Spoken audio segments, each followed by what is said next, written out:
আসসালামু আলাইকুম। কিছুদিন আগে আমি বলেছিলাম জাতীয় পার্টি ধ্বংস হয়ে যাচ্ছে। আজ তার প্রমাণ দেখেন। একটু পরে আমি আপনাদের প্রমাণ দেখাচ্ছি। দীর্ঘ 15টি বছর স্বৈরাচারী হাসিনা যে নির্যাতন চালিয়েছিল তার একমাত্র সবচেয়ে বড় সহযোগী ছিল জাতীয় পার্টি।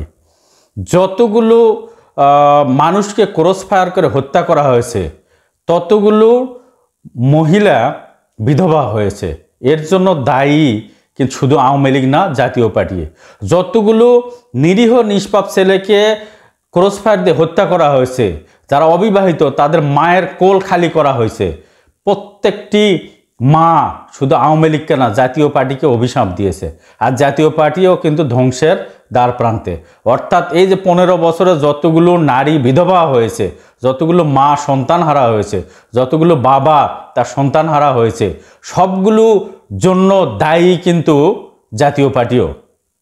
কারণ চোখ বন্ধ করে সামান্য কিছু টাকা পয়সার আশায় আওয়ামী লীগকে 2014 সালে সমর্থন করেছিল, 18 সালে সমর্থন করেছিল, 24 সালে সমর্থন করেছিল।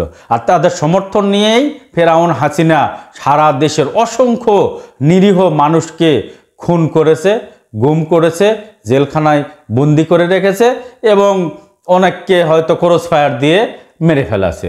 এর জন্য দায় কিন্তু জাতীয় পার্টি এড়াতে পারে না।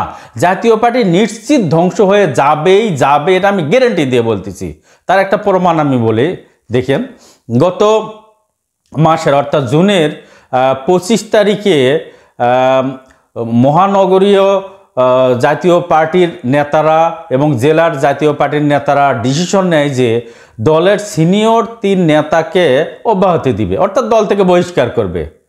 এই সিনিয়র 3 নেতা কিন্তু অত্যন্ত বড় মাপের নেতা। এরপরে জুনেরই 28 তারিখে জিএম কাদেরের নেতৃত্বে সদস্যকে অব্যাহতি দেয়। এই 3 জন সদস্যকে আমি একটু বলি। একজন হচ্ছে জাতীয় পার্টির senior co chairman barrister Anisul Islam Mahmud.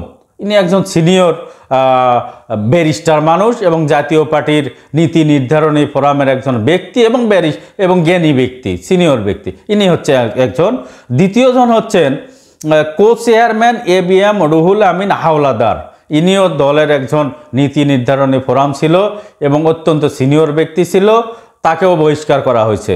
এরপরে কো চেয়ারম্যান ও মহাসচিব মোহাম্মদ মুজিবুল হক চুন্নু, এই যে মহাসচিবকেও অব্যাহতি দেওয়া হলো। অর্থাৎ জাতীয় পার্টিটা এখন কে চালাবে? কার বুদ্ধিতে চলবে? নেতৃত্ব কে দিবে? শুধু জিএম কাদের একজনের নেতৃত্বে একটা দল চলবে? নেভার, কখনোই চলতে পারে না। তার মানে জাতীয় পার্টি যে টুকরো টুকরো হয়ে বিলীন হয়ে যাচ্ছে তার প্রমাণ এই সিনিয়র 3 নেতাকে অব্যাহতি দেওয়ার মধ্যে বোঝা যাচ্ছে। জাতীয় পার্টি থাকবে না, জাতীয় পার্টি থাকবে না, কারণ জাতীয় পার্টিরও প্রচুর পাপ আছে। সামান্য কিছু টাকা পয়সার আশায়, একটু মন্ত্রিত্বের আশায় এই জিএম কাদের চোখ বন্ধ করে শেখ হাসিনাকে সাপোর্ট করেছিল। এই দলটা থাকবে না। তার পরিণতি আজ দেখেন, এই 3 জন নীতি নির্ধারণী ফোরাম এবং এনারা হচ্ছে জাতীয় পার্টির খুঁটি। তা খুঁটিগুলোই যেহেতু চলে যাচ্ছে, তাহলে ঘরটার কেমনে থাকে? নড়বড়ে অবস্থা। অল্প কিছুদিনের মধ্যে দেখবেন যে জাতীয় পার্টির নামে আরও কিছু মামলা হবে, জিএম কাদের আত্মগোপনে যাবে এবং দলের অনেক নেতা বিভিন্ন দলে আশ্রয় নেবে, বিভিন্ন ছোট ছোট দলে তারা অনুপ্রবেশ করবে। এই দল থাকবে না, অচিরেই এই দলটা বিলীন হয়ে যাবে এবং জিএম কাদেরও আত্মগোপনে যাবে, তার নামে অসংখ্য মামলা হবে। কারণ অলরেডি আপনারা দেখতে পাচ্ছেন যে এনসিপির নেতারা কিন্তু হুঙ্কার দিয়ে বলছে যে শুধু আওয়ামী লীগের বিচার করলে হবে না, জাতীয় পার্টিরও বিচার করতে হবে। কারণ হচ্ছে তিনটি অবৈধ নির্বাচনের সহযোগী হচ্ছে এই জাতীয় পার্টি। অর্থাৎ 14 সালে, 18 সালে, 24 সালে নির্বাচনের একমাত্র সহযোগী এই জাতীয় পার্টি।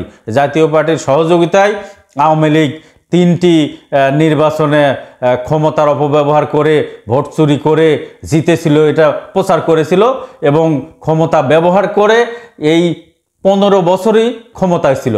যদি জাতীয় পার্টি যদি একটু মানবিক হতো, একটু জনমানুষের দল হতো, জনগণের প্রতি যদি একটু মায়া মমতা থাকতো, তাহলে কিন্তু এই দলটা অন্ধভক্ত হয়ে আওয়ামী লীগের সঙ্গে এইভাবে জোট করতো না, আওয়ামী লীগও দীর্ঘদিন ক্ষমতায় থাকতো না, আওয়ামী লীগও স্বৈরাচারী হয়ে উঠতো না, হাসিনা ওই দেশ ছেড়ে পালিয়ে যেত না। কিন্তু এই যে হাসিনা দেশ ছেড়ে পালিয়ে গেল তার লক্ষ লক্ষ কর্মীকে রেখে, এর জন্য দায়ী কিন্তু জাতীয় পার্টি। জিএম কাদেরও এর দায় এড়াতে পারে না। যাই হোক, আমরা অপেক্ষা করতেছি কবে জিএম কাদের অ্যারেস্ট হয়, কবে তাকে শাস্তির আওতা নিয়ে আসা হয়, জাতীয় পার্টিটি কিভাবে ধ্বংস হয়ে যায়, এটা দেখার জন্য আমরা অপেক্ষা করছি। দেশের লক্ষ লক্ষ মানুষ অপেক্ষা করছে। এই বলে আমি আমার কথা শেষ করছি। ভালো থাকবেন, সুস্থ থাকবেন। আসসালামু আলাইকুম।